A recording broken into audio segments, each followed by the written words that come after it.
Thank you, Stephen. My name's Karl. I'm an alcoholic. Boy, I was just settling in for your workshop right now. I was getting, anyway, I'm really grateful to be here, you guys, and thanks for the invite. And Joe, thank you very, very much. I know a lot of you know and love Joe, and you know that maybe you don't know how much work he's been doing through this pandemic. He's been recording the Covina home group daily speaker meeting every single day. He has recorded about 220 speakers since the beginning of March, and he's been there just constantly. He and Debbie have just been amazing, and it's good to see Megan. Before she had to go back to work, she was coming to our group and doing the ASL signing, and so it's good to see you again. So anyway, I'm just grateful to be here. My job is to talk about steps 8 and 9. I don't think I'm going to throw out any opinions or ideas or theories. What I'm going to do is I'm going to tell you about 4 or 5 stories about what I did in working steps 8 and 9. First, I'm going to talk about my alcoholism for a few minutes and how I got to a point in my life where 8 and 9 were necessary. And see, the way I view Alcoholics Anonymous is that in 1935, an amazing thing happened to this planet. We finally unlocked the formula by which alcoholics could stay sober. Now, when I say that, it doesn't mean that alcoholics never got sober before. They were throughout history. Jung talks about it in his interaction with Roland Hazard, that throughout history, and you know, you guys know it, throughout history, here and there, every once in a while, an alcoholic would get sober. You know, he's talking about sort of like a stray kernel of popcorn, just sort of poof, right? Some alcoholic would get sober. But they never knew how to reproduce that. They never knew how to then have that person that got sober then go to another one and say, this is what I did and this is how it happened. It was a one-off experience. What Alcoholics Anonymous, I believe, did is unlock the formula by which we can recreate that on a mass scale. Kind of like when Henry Ford figured out how to mass produce the automobile so that common man could have it. This thing that happened between Bill and Bob and this thing we call Alcoholics Anonymous is literally how to mass produce the necessary rearrangement of attitudes and ideas towards life. And of course, part of that formula is the steps of Alcoholics Anonymous. There's more. There is service, there is fellowship, there is a whole lot of other stuff, but one of the things that we need to do is the 12 steps of Alcoholics Anonymous. Vital and absolutely indispensable part of recreating this rearrangement, or this spiritual awakening, as you say, this rearrangement of attitudes and ideas. And one of those things is steps 8 and 9. And in fact, it's really, I mean, every single step is important, but we have found, and it says so in the book, that without this one, we may not overcome drinking. We really won't. I got to Alcoholics Anonymous when I was 25 years old. Take a look. That's a while ago. That is a while ago. That is a lifetime ago. I got sober at 25, January 21st, 1987. I arrived to Alcoholics Anonymous basically in handcuffs by the military. 7 months before that, while in the Navy, I spent the last 2 years of my drinking were in the Navy, and the first 2 years of my sobriety were in the Navy. 7 months prior to being thrown into this military treatment center in handcuffs, they had put me on antabuse. Now, I got to tell you, you know, it was just a minor mishap that caused that. You know, I'd lost control of my car right outside the Navy base and took my car sideways right through the guard shack at the front of the Navy base. I can still see to this day the Marine doing this big dive out of there. And thank God those Marines are in good shape. This guy did a quick somersault. He was back up, weapon drawn. Look, there's just broken glass, twisted metal. And I hated those mornings that where sirens are going, people are yelling and screaming. They're all pointing at me. I'm staggering around like, what happened? I hated those mornings. And later that morning, they were patching me up at the hospital for minor injuries, and they were reading new charges on me. And this is nothing significant in my life. new charges. That's what happens in a guy's life like mine about every 90 days if you're living the way I'm living. But the most significant thing that happened that morning is the Navy doctors prescribed this stuff called antabuse. And I was now under orders to show up at sick bay every single morning before quarters and put this, they would put this little white pill on my tongue. I'd have to stick my tongue out like, and they put this little white pill on my tongue and make me sit there for half an hour. Over the next 7 to 10 days, I started to experience the most cunning, baffling, and powerful side of this thing we call alcoholism. And that is, I had no alcohol in my system, but I was literally going insane. See, throughout my life, there had been other windows of opportunity for me to get sober. This was another window of opportunity to get sober. Right now, the military has me seeing psychiatrists. They got me on antabuse. There had been other windows of opportunity as a teenager. I came from a really good family based out of Seattle. My father was a neighborhood Lutheran minister and also a 40-year Navy chaplain. I'm a neighborhood drug dealer and drunk. That often put a damper on things.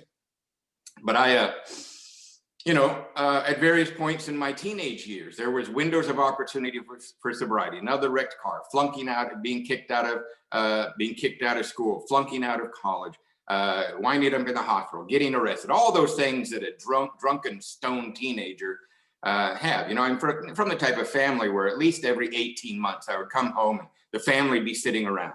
They'd be having another one of those, what are we going to do about Karl meetings, right? What are we going to do? And so there was always windows of opportunity, but they always put me in front of well-meaning, highly educated people, counselors, therapists, psychologists, psychiatrists, pastors. They were always well-meaning, but they always wanted to talk to me about why I am doing these things.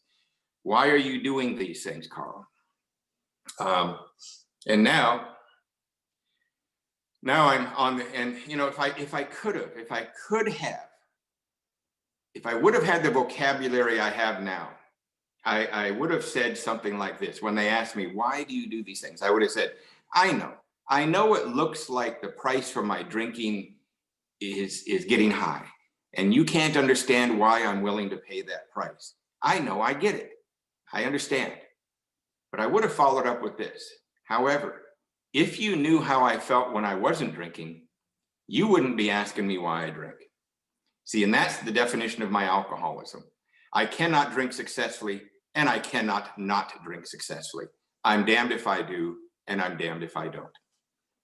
So I'm on this, they put me on this antabuse. I last 10 days, and I go AWOL from my ship. I lock myself in a motel room in downtown San Diego, Plaza Hotel, 4th and Broadway. This would have been May of 1986. It was $13 a night to be at the Plaza Hotel. I checked a couple of years ago. They remodeled it. It's now $19 a night. It's one of those fine motels. You should check out the Yelp reviews. And I locked myself in there, and I remember sitting on the edge of the bed, and I had this bottle of vodka and a shot glass sitting on this rickety little end table. And as I stared at the bottle of vodka, I remembered that the Navy doctors had given me a very stern warning about drinking on top of antabuse. What they had told me is, son, you need to understand that if you drink on top of this antabuse, you'll get one of two reactions.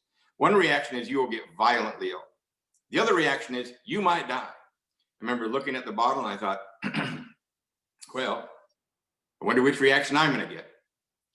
So I took one shot and nothing happened. Authority had lied to me again as far as I was concerned. I waited about 2 minutes just to make sure, and I took another shot. All of a sudden I felt tingly in the face, so I looked in this cracked little mirror that was in this hotel room, and I was bright red, blotchy and purple in places. Took another shot, and up it came. My second sponsor was a man named Eddie Cochran. My friend Sharon is on here. She's speaking later. She remembers Eddie. Truly one of the pioneers of Southern California Alcoholics Anonymous. His sobriety date was December 2nd, 1951. He called the next thing that happened to me projectile regurgitation. This is a new level of puking I'm unfamiliar with, right? Because we all know normal puking. You get that little sour taste in the back of the throat, maybe a little bit comes up in the mouth. And that's the warning, right? We got 30 to 60 seconds to find a bathroom if there happens to be one. If we're driving, we've learned our lesson, get the window down. But here on the antabuse, no warning. It's just, sort of this Linda Blair spray across the room. Thank God the Plaza Hotel is the type of hotel room where the toilet is in the same room with the bed. It's a design feature, I believe, maybe to make convicts feel more at home upon release. I'm not really sure. But I found the magic of drinking on top of Antabuse, and that is that if you hang in there, that's a very important feature. You got to hang in there. You cannot half measure it if you're going to drink on top of Antabuse. In fact, you really might need to reach down deep for a level of commitment you don't even know you have. But I found that if I were to hang in there and I keep puking and I keep drinking and I keep puking for about an hour to an hour and a half, enough of the Antabuse would kick out of my system and I'd quit throwing up and I would just be left with red face, hyperventilating and sweating, and I'm all right with that. So I drank on top of Antabuse the last 7 months of my drinking. This is how I showed up in handcuffs to a military treatment center on January 21st, 1987. I'd been drinking on top of Antabuse for 7 months. The doctors, when they examined me, said I had the liver of a 70-year-old man. By that time, I was 25 years old. I was in horrible, horrible physical shape. I was yellow. My eyes were yellow. I had extreme edema in the skin because apparently, drinking on top of Antabuse does a little number on your internal organs and things don't work well. And this is the way I showed up. And I was a seething, toxic ball of resentment. That's the best way to describe it. And which way is my life going to go? Which way is my life going to go? And this military treatment center exposed me to Alcoholics Anonymous. 4 to 5 nights a week, white vans would pull up outside that military treatment center, and 5 or 6 of us would get into the vans. There were about 6 vans would pull up because there's about 35 of us in this military treatment center at a time. And 6 or 7 of us would get into each van and they'd take us out to meetings of Alcoholics Anonymous.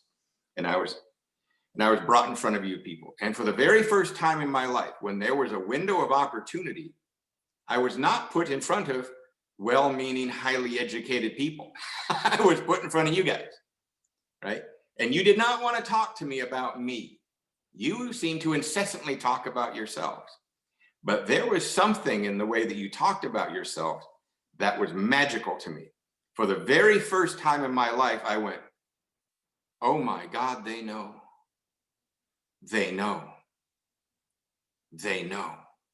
Now, if you would have seen me in the back there and said, hey, okay, kid, hey, what is it that they know that you think you know? I don't know, but they know. And what it was is what Alcoholics Anonymous wants to have happen. Identification.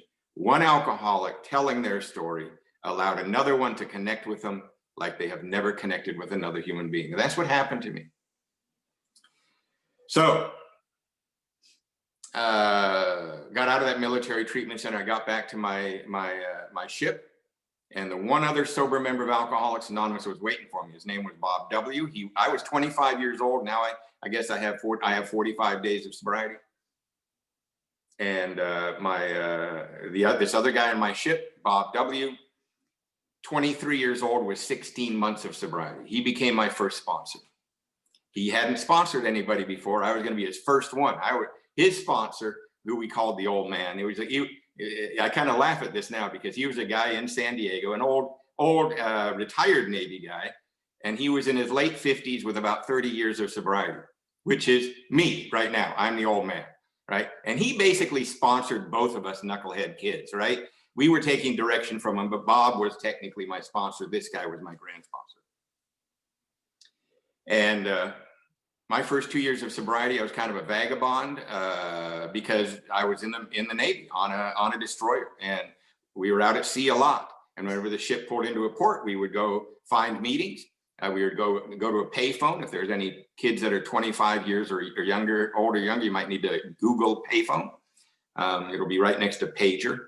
We would have to go to a payphone and we'd call a number for Alcoholics Anonymous. It would give us an address, maybe a live person would answer. Maybe an answer machine and it would come on. You might need to check what an answer machine is also if you're pretty young. And we would go hunt meetings in whatever city or town or country we were in. I look back at that with great fondness. But when the ship would be out at sea for weeks at a time, it was just Bob and I and a big book of Alcoholics Anonymous. And that was the instruction that was given to us by the grand sponsor, was you guys need to read the big book back and forth. And Bob, who had 16 more months than me, was sharing what little he knew. Thank God that step 12 says, having had a spiritual awakening as the result of these steps, we tried to carry this message. It does not say successfully. It does not say artfully. It does not say beautifully. It does not, none of it. It just says we tried. And Bob tried. And you know what? I look back at that time of two young men out in the middle of the Pacific Ocean, both trying to stay alive with alcoholism. And we had a big book of Alcoholics Anonymous. And I view it as Alcoholics Anonymous in its purest form, the blind leading the blind. And we both got it. We both had that profound alteration in our outlook towards life. I'm still sober, and he passed away sober in 2011 of cancer. And before I get into talking about 8 and 9, which I'm going to do right now, and tell you some stories about things I needed to do, I'm going to tell you one of the most valuable things that happened to me in my sobriety. I've had amazing things happen, but I got to tell you, this is a little thing that I find so valuable. When my first sponsor, Bob W., passed away in 2011, at his funeral up in Portland, Oregon, 6 young men walked up to me, guys that he was sponsoring up there. They walked up to me at the funeral, and they had this beat up, trashed big book that was held together by rubber bands. And they hand it to me and they go, Bob made us promise that we would give this to you at the funeral. And I go, what is it? And they said, he said you would know if you opened it. And so I take off the rubber bands and I open it. It's one of those, that everything falls apart and I had to catch it again. And I open it up and it's the book from the ship. It's got both our sobriety dates on it. And I got to tell you, I melted on the spot. And that book sits in my office right next to a first edition. And I would grab that one in a fire before the first edition. Anyway, so I had a lot of amends. I really did. I had a lot of things to clean up. I really, really did. I had a lot of things to clean up with the Navy. The first thing I'm going to talk about, though, is with my family, right? I had caused so much embarrassment, so many sleepless nights with my mother. And I'm only going to be talking to the young men for the next couple of minutes because I don't know what women need to do to stay sober. I don't. And I only do that for my own sanity. I learned, I'm 33 years sober. It took me till I was about 20 years sober to realize that if I just say, I don't know what women need to do to stay sober, I am a much happier guy, because I used to, try to tell somebody, hey, anyway. So I'm only going to talk to the young men here. Right off the bat, before you even work the steps, I'm going to give you a guarantee. We owe our mother. We owe our mother. Right off the bat. You don't need to wait until you've done an inventory. I'm just going to tell you right off the bat, we owe our mother. The first thing we owe is the money. Right off the bat, we owe the money. The second thing we owe is we owe her a good night's sleep. And how I accomplish that is, once I'm sober, I need to start calling my mother on a regular basis, if not every day, and let her know I'm still sober. Mom, I've got 43 days. I went to a meeting of Alcoholics Anonymous today and I have a sponsor. And the reason I do this is because there were so many nights that my mother would wake up in the middle of the night because she heard a siren and wondering whether that was me. Or that she would stay awake for 2 days because I had disappeared. And when the phone would ring, they would not know. I got to tell you, it's hitting me hard enough because I have kids. Anyway, so right off the bat, I owe that. I don't even need to do I just guarantee you, young man, you owe. The next thing I owed my mother, so I need to be letting her know regularly that I'm still sober and check in with her and listen to her. God, listen to her for once. Next thing I owed is that I need to live my life in a way that when her friends call her and say, how's Karl? She has an answer. She actually has an answer to say something. And I don't care whether he's an apprentice plumber or he's now working at Denny's in the middle of the night as a dishwasher. Something. Have her be able to say something. There were so many years where you know, my parents just avoided answering any questions about what was going on with me.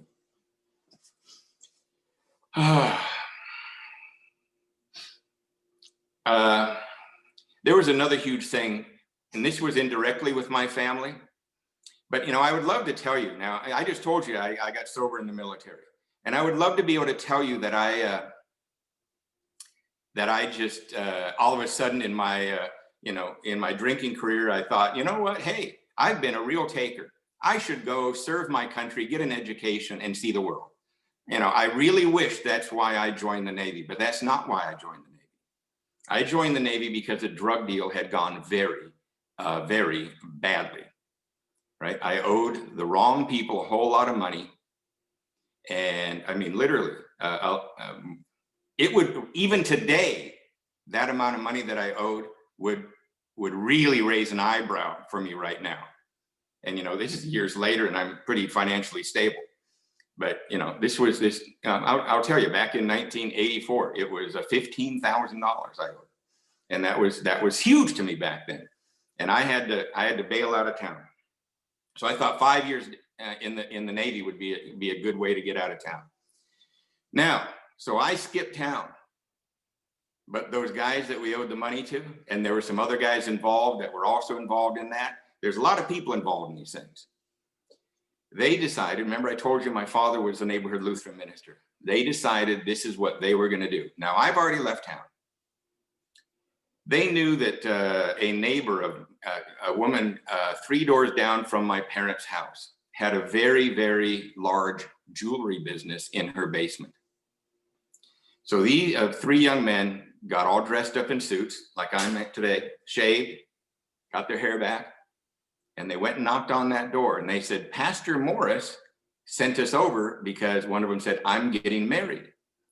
And he said, I might be able to choose a ring here.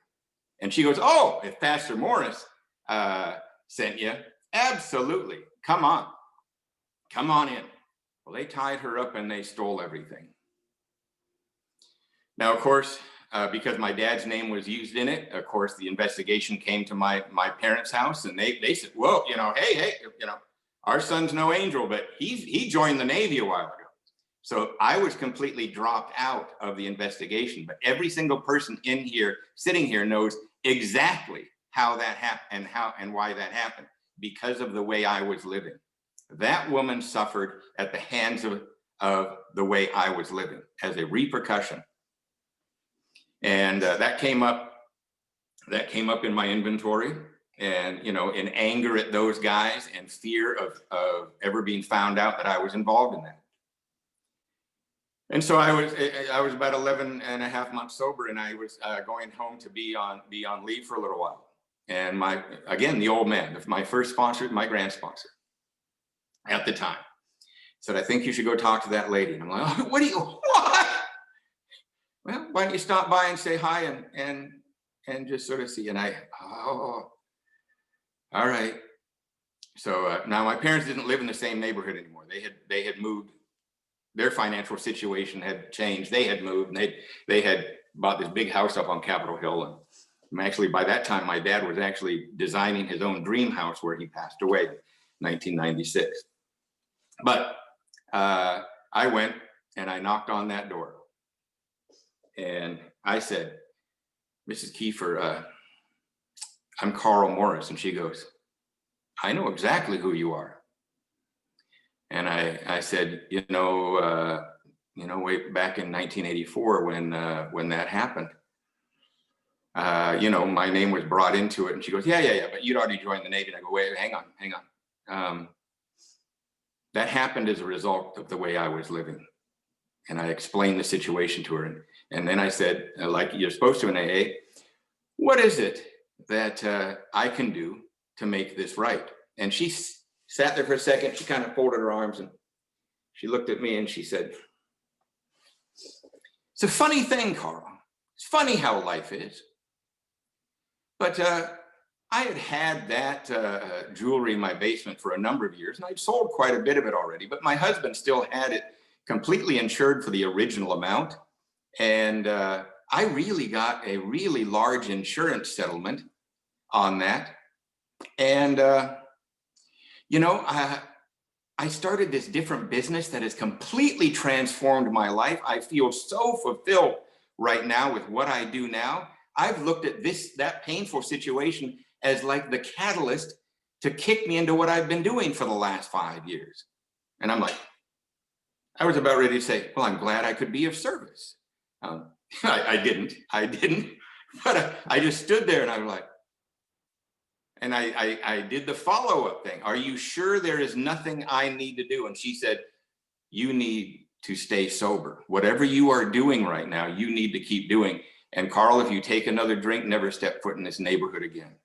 But I hope that you've learned your lesson. And I said, yes, ma'am. And I left and I walked away. And I got to tell you, once again, this feeling.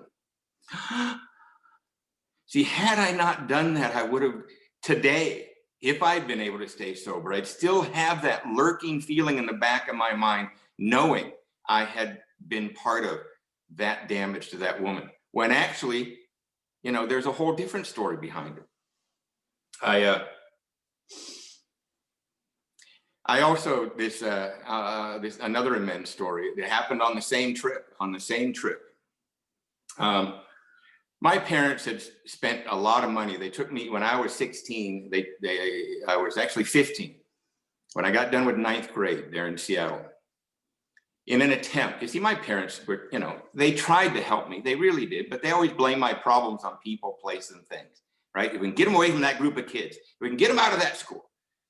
But you see, I'm an alcoholic. You see, if you change the people, place, and things in somebody's life like mine, all that happens is I'm loaded with different people in different places, ruining different things. That's all that happens.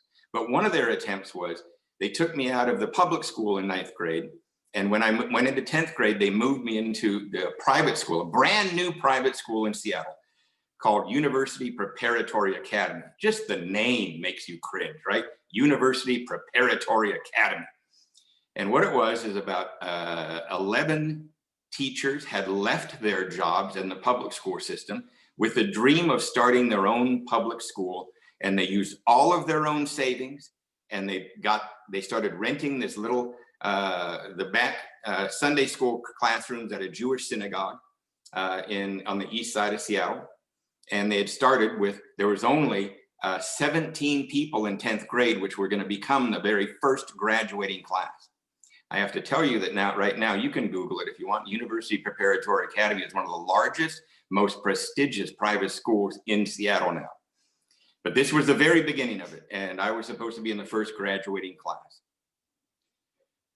But of course, I'm driving over to that school with a trunk load of pot and a bottle in my car, just like I had at the public schools, and I'm looking for the other kids. And this kid, most of the parents there were extremely gifted kids there. And that's why they were there. Then there were other kids like me who were in trouble, whose parents knew they could do better in a better situation, and they were sent there, right? And of course, that's who I found. I found the son, his name was Jim, I'll just use Jim B, okay? And he's the son of the president of C First Bank. He's over there, and he's just like me. Robert K, another wealthy family who sent it over. My parents are breaking their back to afford to send me there. And Trixie R and Lisa A, they're still all friends of mine. But I find these kids in there, and I start selling pot at the school. And I got caught once, and I got the stern warning. And then in the middle of 11th grade, they caught me again.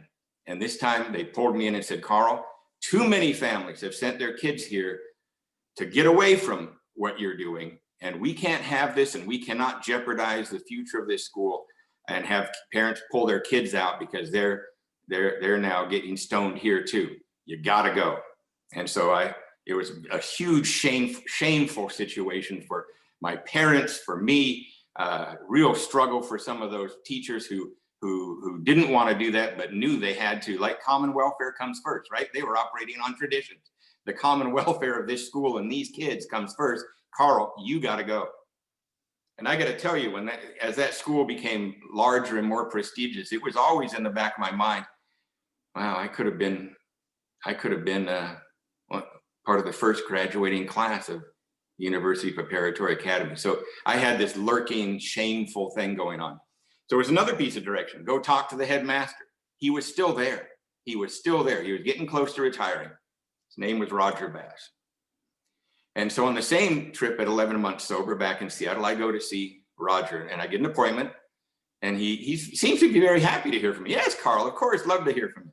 And so I go into his office and I tell him, this is basically the thing I had written out. I am so sorry. I know that you and the other teachers at that time had completely put your life savings on the line in order for you to build your dream. And I come in there and start trying to destroy it. Now, obviously I didn't destroy it because and you took the right action, but I could have ruined the reputation that early on, right? And he said, wow, this is fantastic what you're doing, Karl. I really appreciate you walking in here. And as you were talking, Karl, I started thinking, my God, I kind of owe some people this type of an amend also. There's some parents that I've been in fights with over the years. There's a few things in my personal life. I think I really need to take a look at this. Thank you. This is great. And I go, oh, okay. And he goes, you could always donate to the Alumni Association. And I go, as soon as I was really still broke, but I had a little bit. So I go, well, how about if I do $25 out of every paycheck? And then I stop on the way out and I go, but wait a minute, I'm not an alumni. He goes, oh yeah, I guess you're not. And I walk out and I still think, oh man. About 3 days later, he calls me and he says, Karl, I've been thinking. What do you think if I were to make you an honorary alumni of University Preparatory Academy first graduating class? And I go, are you kidding? You'll make me an honorary alumni?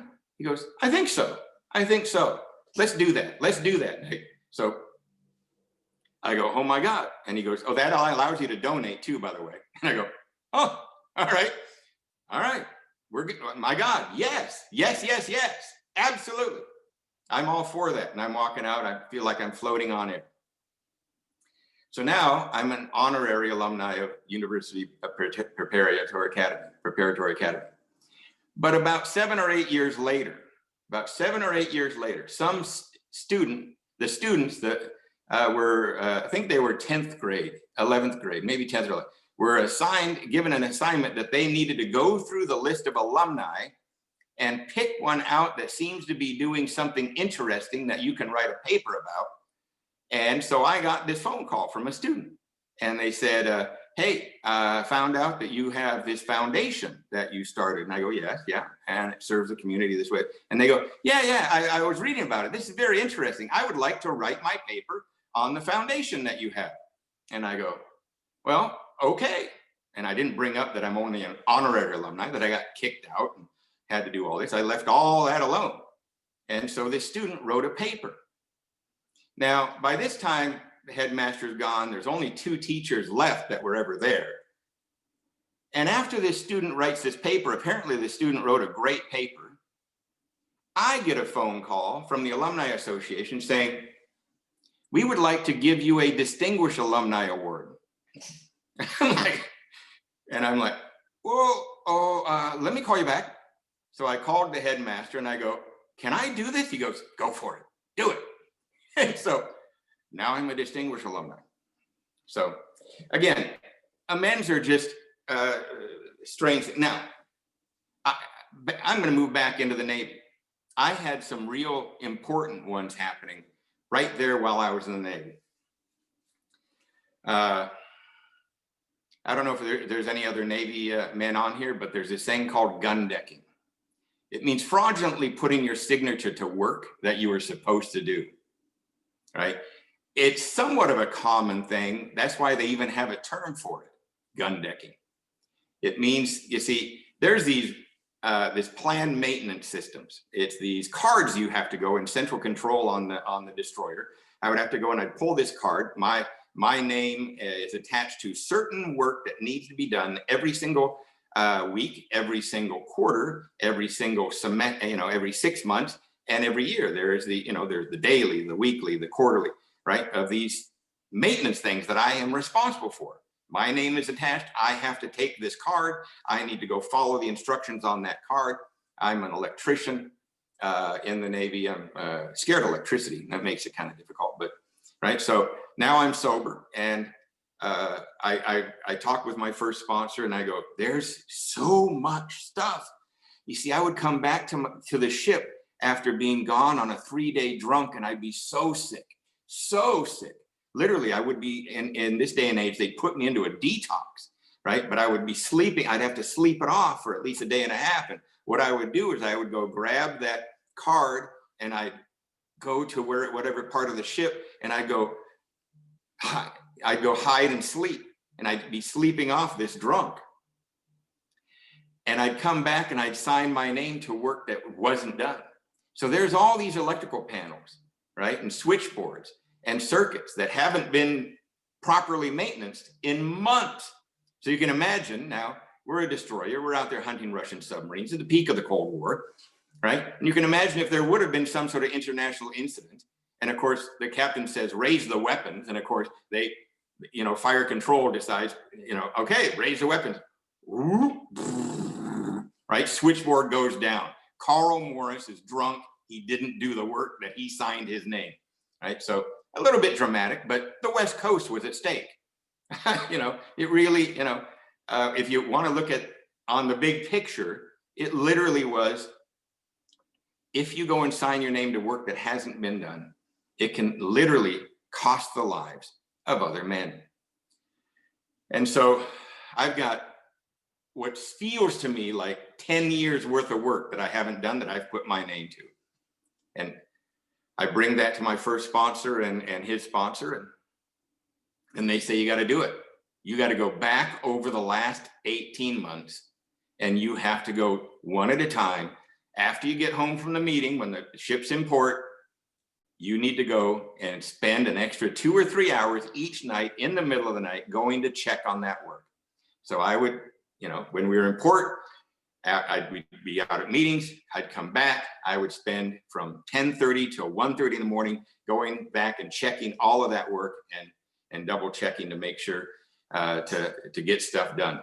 When we were out at sea, you have a lot of extra time when you're out at sea when you're not on duty. And so I got to go and do the same thing and I had 2 years to accomplish all of this, and I got it done. Now, the funny thing about this, you could say that's just I can stay sober. Absolutely. Had to do it in order to stay sober. But you know what? There's all sorts of other things that can happen as a result of doing the right thing. My separation eval, it's called the DD-214. It's a separation evaluation. It follows you the rest of your life. It's what you go into job interviews with, right? They often ask, oh, military, can I see your DD-214? So when I get out of the military, I go and I'm going back to school. And that's when I moved to this little town called Covina, and I signed up to go to school. And that was an amend in itself. My parents, back when I was 18, 19, 20, 21, they had been sending checks to universities at Washington State University, University of Washington, Seattle U. 3.5 years I'd gone, and in that 3.5 years, I think I got about 10 credits. At any given time, my grade point average matched my blood alcohol content. So just going back to school, and I was again told, go get what they paid for, or you have to pay them back every single nickel, or go get what they paid for. So that's why I went back to school when I got out of the Navy, two years sober, and I signed up to go to school close to this little town I still live in called Covina. And while I was in school, I was still push starting the same car I got sober in, because I've had to make so many other financial amends, even with a Navy paycheck and 2 years of that Navy paycheck and getting promoted. It had all been slotted off to try to pay back all the stuff from before. So I'm still push starting the same car that I got sober in, and I'm 2 years sober. And I signed up to go to school at university, and I don't have a job yet. And I had this one, I took this one job in this call center, and I just couldn't do it because they were requiring you to lie to people, right, on this call center. And I worked about 3 days there, and they had all these bonuses you could make, and I just got sick to my stomach, right, because they were selling these vitamins and promising this and promising, and they No, and I couldn't do it. So I quit that, and I literally, this is the way I was living at that time. The Navy was paying my $300 rent where I lived. I had no other money. I was trying to figure out how to make $50 to $100 per week, and I would have to make decisions: gas, food, cigarettes, or remember those D-sized batteries that went into the boombox? This car I had, I loved, didn't even have a cassette player. I had a boombox on the front seat because I loved to listen to AA tapes, right? I would listen to Chuck Chamberlain, I would listen to Norm Alpe, I would listen to Bill W., all on cassette tapes. This is another reason I just love what Joe and Amot Audio do. Man, these recordings saved my life, right? Driving around Los Angeles for hours in traffic, going here and going there. And so that's what I was doing. And I'm at school one day, and this fellow walks in, and he goes, I'm graduating, and I've been working for General Electric. It's the perfect job for what you're doing. It's exactly what you're learning about is what we're doing at GE Information Services. And whoever gets down there by 1 o'clock today will be interviewed. So like, oh, holy smoke, get out. And I go and push start my car, and I putter on down. I had resumes in a folder in my back seat, and I drive on down, and I had a tie because I had been on a panel the day before, and I throw that tie on, and I head on down to GE in Long Beach. And I get in there, and there's like 30 people in the lobby. Like, oh man. Well, I give my name to the secretary, and I go, I'm here for, and I sit there for a little while, and I'm probably about the 7th or 8th person being interviewed. And finally my name gets called, and I walk in, and I've got my little folder. I've got this little resume they taught me how to piece together at the university. And I had my DD-214, and I get in there, and his name was Tom. And he goes, I have the paperwork. And so I hand it to him, this little, entry-level resume. And, the first thing I always do, so what did you do between Cub Scouts and being 25 years old, right? The typical alcoholic resume, right? Big blank spot.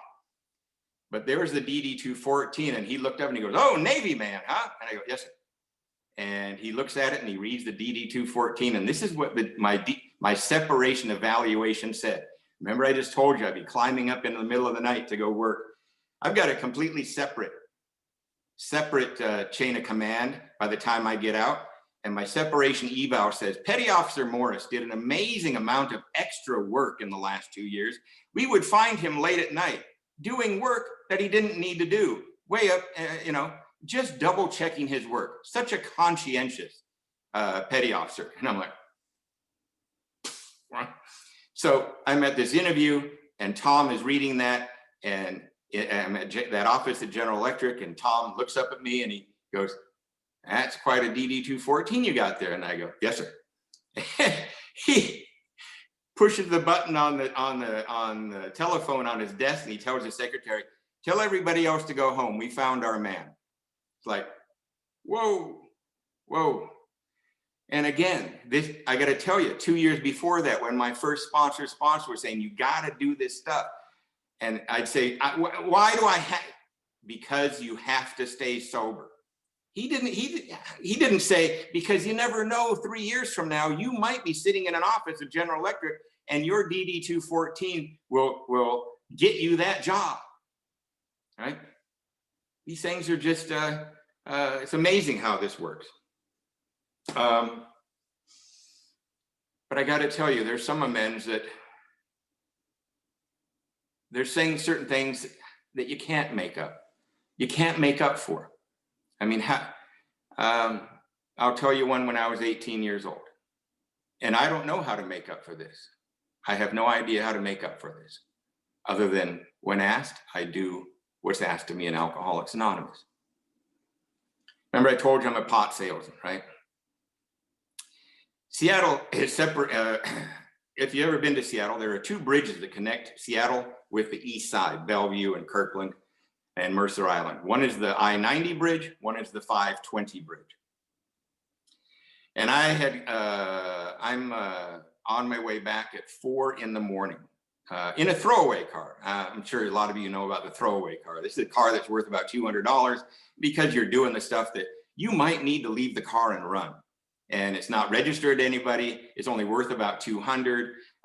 You know, you try not to have any fingerprints on it. And it's 4 a.m. and I have a trunk load of pot. It's just, the trunk is stuffed full. I've got other friends driving behind in another car, and we're driving back after doing picking up the pot on the east side and coming back into Seattle. It's a weekday, 4 a.m. I'm drunk. I'm always drunk, right? I'm really a bad businessman. I am just drunk, right? And it's 4 a.m. It's rainy. I've got this car that is a Dodge Dart, right? And I had a lot of play in the wheel, and it's raining, and I'm drunk, and I don't remember whether I'm trying to light up a joint or a cigarette. I don't know, but I'm paying attention to that. And I've got some Led Zeppelin playing, and it's, you know, and I lose control, and it spins out, and the axle actually breaks on this centerpiece, and the car just right there on this bridge. And so, of course, the other car pulls up, we offload everything, and we get out of it. And we're just, that was close. Wow, woohoo, right? That's all I think about it until I'm sober. When I'm sober, I start thinking about that, and it dawns on me. About 100,000 on a weekday, about 100,000 people use that bridge. The police shut that bridge down until about 9 a.m. because they found an abandoned car. They didn't know if there was some sort of crime scene. Maybe a suicide had happened. They jumped off the bridge. Where did this car come from? It's not registered to anybody. Is it a drug deal? Is it a murder? Is there a body somewhere? They literally shut down that bridge until 8 a.m. About 100,000 people got blocked on that bridge trying to get into Seattle. Once you get past that last exit, you are stuck until they open that bridge. If you've been to Seattle, you know what I'm talking about. There's one last exit way back there, but it's blocked. In that 100,000 people that were blocked that morning, do you suppose there might have been some man desperately trying to get to a job interview to feed his family, and he didn't make it that day? He didn't make it to that job interview. That's not only possible, that's likely. Do you suppose there could have been some young woman desperately trying to get across that bridge to get to Swedish Hospital where her father was dying, and she wanted to get there before he passed away to say how much she loved him? And she didn't get there. See, that's not only possible, that's likely because of what I did. So for years, I'm like, ha, ha, ha, ha. One night, sober, it hits me. Oh my God. And I started to realize the repercussions. You know how, you know that concept, you drop a stone in the pond and the ripples? That's both, we usually use that in the positive sense, but it's also negative. It can be used in the negative sense too, and this is the perfect example. How do I make up for that?